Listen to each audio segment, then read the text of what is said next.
Hi friends, सब कैसे हो। Welcome to my tales account. आज आप लोगों को मैं बताऊंगा सूखा काशी से बचने के लिए, सूखा काशी क्योर करने के लिए आपको क्या हर्बल नुस्खे यूज़ करना होगा।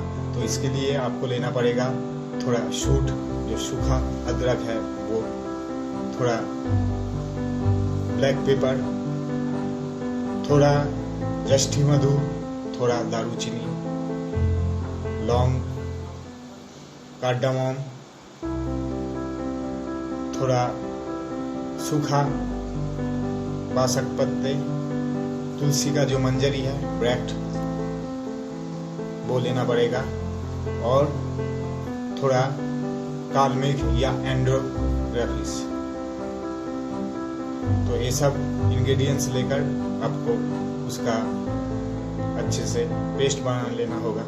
अब इस पेस्ट के साथ आप थोड़ा हनी ऐड कीजिए। हनी शहद ऐड करने के बाद इस पेस्ट को अच्छे से मख कर इसको थोड़ा सा ड्राई होने दीजिए।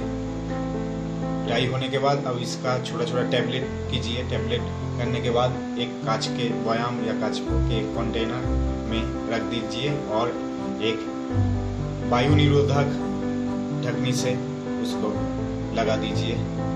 तो कैसा लगा मेरा video, please like, comments and share. Follow me on tales me Manas Chakraborty.